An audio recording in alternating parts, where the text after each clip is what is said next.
آپ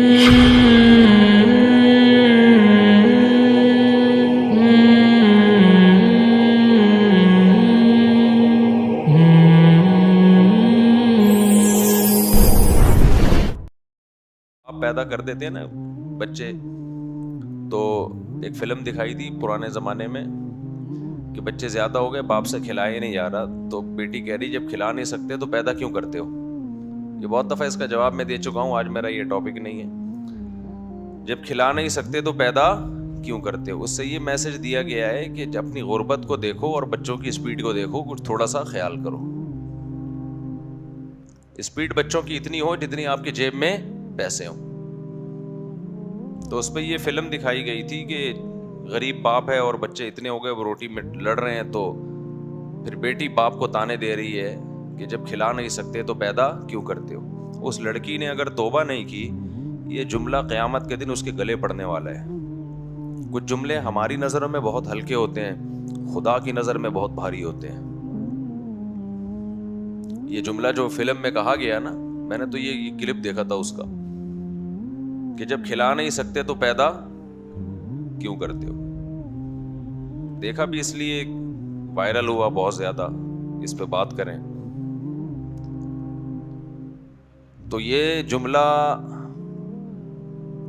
یہ اللہ کی نظر میں ہلکا نہیں ہے, یہ بہت بھاری جملہ ہے. تو میں بار بار کہتا ہوں کہ اس کی جگہ اگر میں ہوتا نا, اس باپ کی جگہ, تو میں کہتا, کئی لوگوں نے تو اس فلم اس پہ کلیپنگ کی ہوگی یا کچھ اپریشیٹ کیا ہوگا, یار بات بالکل سوسائٹی کے مطابق کی ہے. جب پیسے نہیں تھے تو اتنے بچے کس بات کے پیدا کر لیے. یہ بے وقوف لوگوں کا کام ہے ایسی چیزوں سے متاثر ہونا جو پیغمبروں کی تعلیمات سے بالکل محروم ہوتے ہیں, جو شہوت پرست ہوتے ہیں. تو میں جب ہوتا اگر اس کی جگہ, تو میں اس سے کہتا, بھائی تو نے کھایا نہیں ہے تو اتنی بڑی کیسے ہو گئی. کہتے ہیں کھلا نہیں سکتے تو پیدا کیوں کرتے, تو کھایا ہے تو اتنی بڑی ہو کے آج چیخ رہی ہے نا. نہ کھایا ہوتا تو اتنے بڑے ہوتے.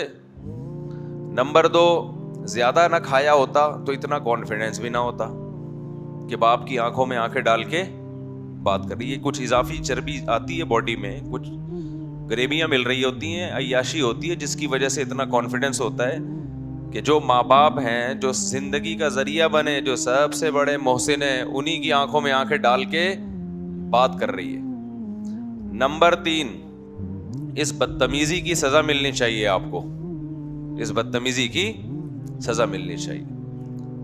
وہ سزا یہ ملنی چاہیے کہ آپ کو چونکہ یہ احساس ہو گیا کہ آپ غلط پیدا ہوئی تھی, آپ کو پیدا ہونا نہیں چاہیے تھا, تو آپ کے پاس یہ آپشن ہے کہ آپ واپس اسی کنڈیشن میں چلے جائیں جو پیدا ہونے سے پہلے جس کنڈیشن میں انسان ہوتا ہے, جس کو موت کہا جاتا ہے.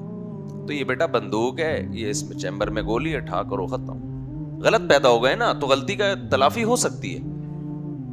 دیکھو آپ کو کسی نے مسقط بھیج دیا, وہی جو اکثر میں بھیجتا رہتا ہوں نا لطیفے میں, یا کسی ایجنٹ نے آپ کو کسی کنٹری بھیج دیا, وہاں کے آپ کو احساس ہوا یار میں غلط آ گیا, میرے پیسے ضائع کروا دیے اس ایجنٹ نے, یار اس ملک میں تو جاب ہی نہیں ہے, یار میرا تو بیڑا غرق ہو گیا یار. تو ایجنٹ کہے گا بیٹا آپ کے پاس آپشن ہے, اب واپس بھیج دیتا ہوں پاکستان, یہ لو اپنے پیسے, یہ فلائٹ ہے, واپس جاؤ.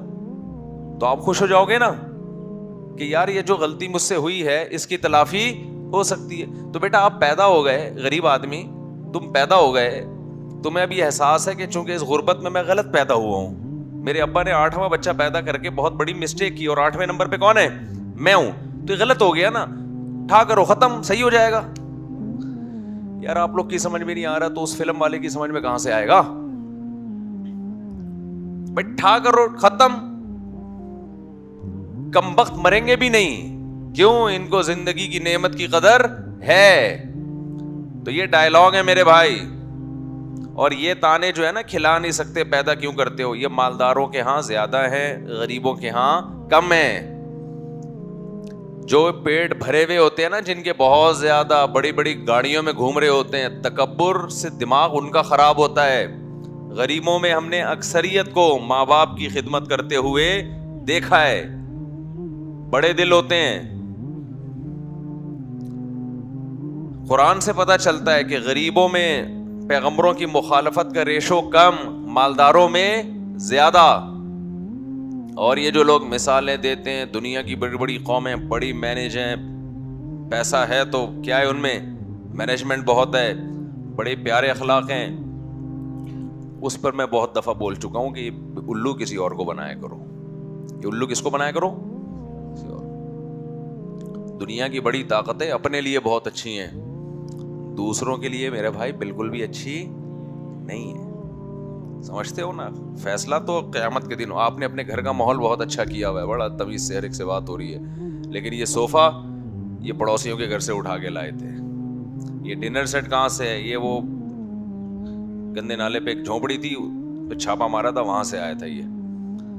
اور یہ پنکھے اتنے وی آئی پی قسم کے، یہ بھی کسی کا خون ہے جو اس میں لگا ہوا ہے.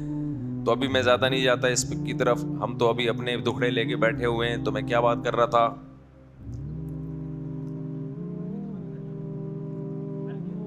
ہاں، میں تو اصل بات یہ کر رہا تھا کہ اللہ تعالیٰ قرآن میں بہت سارے دلائل دیتے ہیں کہ جو یہ کر سکتا ہے وہ موت کے بعد زندگی بھی دے سکتا ہے. تو جب آپ میں غربت ہے اور پھر بھی اولادیں ہو گئیں آپ کی، تو اصل چیز ہے تربیت. تربیت یہ نہیں ہے کہ سب کی توندیں بھرو آپ، تربیت یہ ہے کہ ان کو صبر اور شکر کی تلقین کرو. ابو سعید خدری رضی اللہ تعالیٰ عنہ نبی کے پاس آئے نا، سب کچھ ختم ہو گیا تھا غزوہ احد میں، باپ بھی شہید، بھائی بھی شہید، سب ختم. تو غربت بھی تھی نا، مسکنت بھی تھی. تو نبی نے کیا فرمایا؟ من یتصبر یصبرہ اللہ، بیٹا جو صبر مانگتا ہے اللہ سے، اللہ اس کو صبر دیتا ہے. ومن یستغنی یغنیہ اللہ، جو اللہ سے غنا مانگتا ہے کہ اللہ مخلوق کا محتاج نہ بنانا، تیرے سامنے ہاتھ پھیلاؤں گا. حالانکہ انتہائی شدید غربت ہے. جو اللہ کا محتاج بنتا ہے، کسی مخلوق کے سامنے اپنی پریشانی ظاہر نہیں کرتا، یغنیہ اللہ، اللہ اسے بھی لوگوں سے بے پرواہ رکھتا ہے. تو نبی نے تو ان سے نہیں کہا کہ تم اس غربت میں تم پیدا کیوں ہوئے. صحابہ کے دور میں جو غربت تھی نا، ہم آج اس کا تصور نہیں کر سکتے. وہ غریب کو، غربت کے بچے کو غربت کے خوف سے قتل کرتے تھے. قتل کرنا بہت بڑا جرم ہے. وہ کہتے کھلائیں گے کہاں سے؟ ان غریبوں کو قرآن نے کہا نسل بڑھاؤ. کہاں سے کھلائیں گے؟ نحن نرزقکم وإیاہم، تمہیں بھی رزق دیں گے، ان کو بھی دیں گے. میرے بھائی، اللہ کو زبان سے ماننے کا کوئی اعتبار نہیں ہے، عمل سے مانو. آج زبان سے بڑے بڑے دعوے اللہ ہے، پریکٹیکل دنیا میں کہتے ہیں کہ کیلکولیٹر ہے سب کچھ، اسباب ہیں سب کچھ، اللہ غائب ہے. تو جب تک اللہ زندگی میں نہیں آئے گا نا، ٹینشن ختم نہیں ہوگی. ہمارے زبانوں پہ ہے اللہ، عملی زندگی میں نہیں ہے، عمل سے لگتا نہیں ہے. دیکھو دو طرح سے کام ہوتے ہیں، یا تو اسباب سے ہوتے ہیں یا اللہ سے ہوتے ہیں. ایسا ہی ہے نا بھائی، آپ چلو گے تو چل لو گے، رکو گے تو قیامت تک رکے رہو گے. پانی پیو گے تو سیراب ہو جاؤ گے، نہیں پیو گے تو نہیں ہوگے سیراب. تو ان اسباب کو دیکھ کے دنیا پرست آدمی کہتا ہے سب کچھ اسی میں رکھا ہے. مسلمان کیا کہتا ہے؟ کام کرنے والا کون ہے بھائی؟ اللہ ہے. اللہ نے پیاس بجھانے کے لیے پانی رکھا، وہ پانی سے ہماری پیاس بجھاتا ہے، تو یہ اس کی طاقت ہے. لیکن وہ بغیر پانی کے بھی پیاس بجھا سکتا ہے. دوسرا، پانی پیدا کون کرے گا؟ اللہ کرے گا. تو پیاس بجھانے کی اصل طاقت کس کے پاس ہے؟ اللہ کے پاس. پانی پیدا کرنے کی بھی، بغیر پانی کے پیاس بجھانے کی بھی، اور پانی کے اسباب نہ ہو تو بھی پیدا کر سکتا ہے، اور بغیر پانی کے بھی پیاس بجھا سکتا ہے، اور یہ بھی کر سکتا ہے کہ پیاس لگنا ہی نہ دے اگر پانی نہ ہو. سارے اختیارات کس کے پاس ہیں؟ تو ہم اسباب اختیار کریں گے، لیکن ان اسباب میں رکھا کچھ نہیں ہے. یہ سارے پیدا کس نے کیے ہیں؟ اللہ نے پیدا کیے. دیکھو ماں گھر میں کھانا پکاتی ہے، اس کی عادت ہے، بچے کو ناشتے کے لیے آٹا گوندا جائے گا اور وغیرہ وغیرہ جو بھی ہوتا ہے. بچہ دیکھ رہا ہے کہ ہمیشہ میری ماں کھانا بناتی ہے میرے لیے، دوپہر کا کھانا، رات کا کھانا. ایک دن دیکھا اس نے کہ گھر میں آٹا ختم ہو گیا. اب اس کا ماں پر ایمان ہوگا نا، بے ایمان ہوگا تو کیا کہے گا؟ آج 3 ٹائم مجھے کھانا نہیں ملے گا کیونکہ اسٹرائک ہے، دکان بھی بند ہے، یا آٹا ختم ہوا ہوا ہے، یا مسئلہ کیا ہے کہ جی گیس نہیں آ رہی، آٹا تو ہے گیس نہیں آ رہی.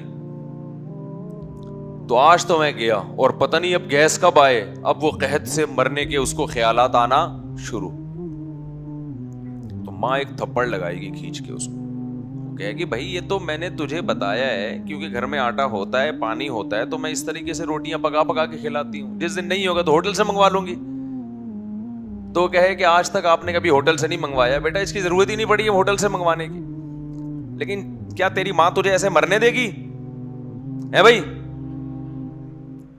اتنی ٹینشن کیوں لے رہا ہے؟ نہیں اماں، میں نے تو ہمیشہ یہی دیکھا ہے کہ آٹا گندتا ہے، پھر جناب چولہا جلتا ہے، تو چولہا جلنے کے لیے گیس جب ہے نہیں تو کیسے ہوگا؟ تو ماں کہے گی یہ تیرا ہیڈک نہیں ہے، یہ کس کا ہیڈک ہے؟ وہ تو چونکہ سارے اسباب ہوتے ہیں تو میں اسباب اختیار کرتی ہوں، جب نہیں ہوں گے تو پھر میں کچھ اور سبب اختیار کروں گی. تو ہم نے بھی دیکھا کہ اللہ میاں ہمیں جو کھلاتے ہیں پلاتے ہیں وہ اسباب کے ذریعے، جاب لگتی ہے، تنخواہ آتی ہے، اس سے مختلف چیزیں ہوتی ہیں. تو ہم نے سمجھے کہ شاید اللہ اس کا محتاج ہے ایسا کرنے میں، لہٰذا ہم نے کہا 2 سے زیادہ تیسرا نہیں ہوگا. میری تنخواہ اتنی ہے، تیسرا آ گیا تو اس تنخواہ میں 2 کم بخت نہیں پل رہے، تیسرا کہاں سے پلے گا، چوتھا کہاں سے پلے گا؟ پھر گناہ نہیں چھوڑتے کہ یار میرے پاس پیسہ کہاں سے آئے گا. اگر میں نے گناہ چھوڑ دیے، جھوٹ بولنا چھوڑ دیا، تو کسٹمر جو میرے پاس آ رہے ہیں اسی جھوٹ کی بیس پہ آ رہے ہیں، یہ تو بھاگ جائیں گے سارے کے سارے. تو اس کا مطلب کیا ہوا کہ آپ اس بچے کی طرح ہو جو آٹا گیس میں الجھ کے رہ گیا ہے، وہ اپنے ماں کے جذبے اور ماں کی طاقت کو نہیں دیکھ رہا. تو آپ بھی یہاں اس اسباب میں الجھ گئے ہو جن اسباب کے ذریعے ہمیں رزق ملتا ہے. یہ نہیں دیکھ رہے کہ مسبب الاسباب کون ہے بھائی؟ وہ تو اللہ ہے، وہ اس کا محتاج تھوڑی ہے. وہ کہے گا میں 20 طریقے میرے پاس، لیکن ہم جو ہے نا ان طریقوں کو نہیں دیکھتے یا اس خدا کو نہیں دیکھتے. اور یہ اللہ کا مسئلہ ہے کہ وہ کون سا طریقہ اختیار کرتا ہے رزق دینے کے لیے. تو توکل مارکیٹ میں بالکل کیا چل رہا ہے؟ شارٹ. ہر آدمی پیسہ پیسہ پیسہ. اور پھر پیسے کا بھی ایک حد ہے نا، کتنا چاہیے بھائی تیرے کو، کتنا چاہیے، کوئی لمٹ ہی نہیں ہے. میری پوری زندگی میں ایک بندہ میرے پاس آیا ہے، مجھے بڑا اچھا لگا. وہ کہہ رہا مفتی صاحب میری تنخواہ اتنی زیادہ ہے، مجھے سمجھ میں نہیں آ رہا، میری ضرورتیں تو پوری ہو گئی ہیں، اب میں کیا کروں، صدقہ کر دوں سارا؟ پہلا انسان کا بچہ میں نے پاکستان میں دیکھا ہے جو یہ کہہ رہا ہے کہ میری ضرورتیں ختم، اب مجھے سمجھ میں نہیں آ رہا، میں چاہتا ہوں کہ چیریٹی کر دوں، صدقہ کر دوں، کیا کر دوں. خیر ہم نے اس کو مشورہ دیا کچھ بچوں کے لیے کوئی پراپرٹی لے کے ڈال دے بھائی تو. میں نے کہا کہ ایک پراپرٹی لے لو، جب اضافی ہو تو پھر فیوچر میں بچوں کے لیے سوچنا چاہیے. حدیث میں آتا ہے ایسے بچوں کو نہ چھوڑ کے جاؤ کہ لوگوں کے سامنے بھیک مانگے، مگر یہ ان لوگوں کے لیے جن کے پاس اضافی پیسہ ہے. جن کے پاس نہیں ہے وہ ٹینشن نہ لیں. وہ کیا سوچیں بھائی نہیں ہے تو اس کا مطلب کھاؤ، جو خدا ہمیں کھلا رہا ہے بچوں کو بھی کون کھلائے گا. کوئی ٹینشن تو لینی ہی نہیں ہے بھائی. جو ٹینشن لے کے بچوں کی فکر کرتا ہے اس کا مطلب وہ خود کو کسی کا بچہ نہیں سمجھتا، کیونکہ آپ کے ابا نے آپ کے لیے ٹینشن لی، اب آپ ریلیکس ہونے کے بجائے وہ ٹینشن پارسل کر رہے ہیں اپنے بچوں میں، وہ بھی ریلیکس ہونے کے بجائے وہ ٹینشن پارسل کر رہے ہیں اپنے بچوں میں. تو پھر آپ کے ابا نے جو آپ کے لیے ٹینشن اٹھائی تھی تو وہ اس کا تو ابا کو کوئی فائدہ نہیں ہوا، آپ تو پھر بھی ٹینشن میں ہو. آپ کے ابا کو ٹینشن آپ کی تھی، آپ کو ٹینشن کس کی ہے؟ اپنے بچوں کی. ان کو ٹینشن ہوگی اپنے بچوں کی. تو یہ تو ٹینشن پارسل ہو رہی ہے نا. ایسا پارسل کا انتظام تو امریکہ میں بھی نہیں ہوگا بھائی. لکھا ہوتا ہے نا ہوٹلوں میں ہمارے یہاں پارسل کا انتظام ہے، اس میں پھر بھی ٹائم لگتا ہے، شاپر میں نہاری ڈال کے پارسل کرنی پڑتی ہے. یہ ٹینشن تو آٹومیٹیکلی کیا ہو رہی ہے؟ پارسل. ایسا پارسل کا انتظام آپ نے کیا ہوا ہے ٹینشن. تو اضافی اللہ نے دے دیا ہے تو بچوں کے لیے بنا لو، نہیں دیا ایسے کی